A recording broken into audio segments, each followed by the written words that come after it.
নমস্কার। নতুন দিগন্তের একটি নতুন ভিডিওতে আপনাদের সবাইকে সুস্বাগতম। আমার আজকের ভিডিও সুগন্ধি চিকেন ফ্রাই।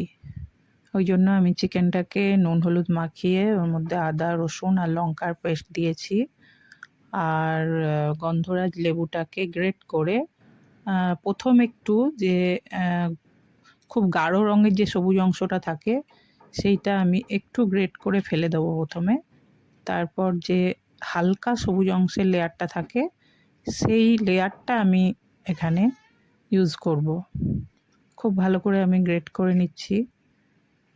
গ্রেট হয়ে গেলে আমি ম্যারিনেশনটা খুব ভালো করে করে নেব। আর লেবুর একটু রসও আমি এতে দিয়ে দিলাম, খুব বেশি দেব না, কেননা এখানে টক করাটা উদ্দেশ্য নয়। এখানে শুধুমাত্র লেবুর যে ফ্লেভারটা, ওই ফ্লেভারটা নেওয়ার জন্যই 2-4 ফোঁটা লেবুর রস, গন্ধরাজ লেবুর রস আমি এর মধ্যে দিয়ে দিলাম। এটা কিছুক্ষণ রাখলে ভালো, আর যদি সেটা সম্ভব না হয় তাহলে সঙ্গে সঙ্গেও করা যেতে পারে। আমি কর্নফ্লাওয়ার নিয়ে নিয়েছি। কর্নফ্লাওয়ারে আমি গোলমরিচের গুঁড়ো আর বিট লবণ আমি এতে দেব। বিট লবণ টেস্টটা আরও অনেক বেশি বাড়াবে এখানে। এটা নর্মাল নুন নয়, বিট লবণটা টেস্টটাকে আরও এনহ্যান্স করবে। আমি জল দিয়ে ব্যাটারটা বানিয়ে নেব।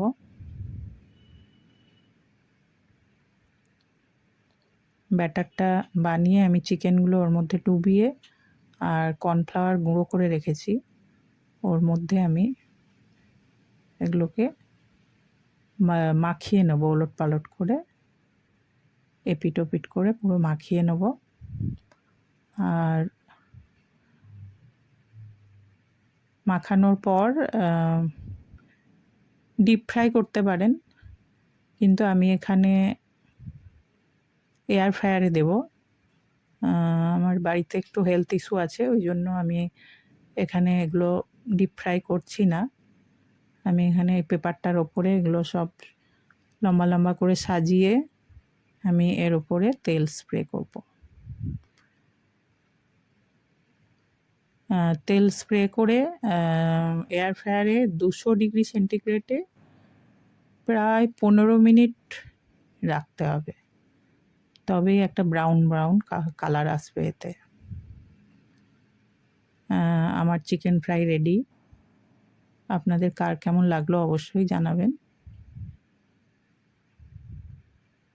আর ভিডিওটি ভালো লাগলে সাবস্ক্রাইব করবেন। Thank you.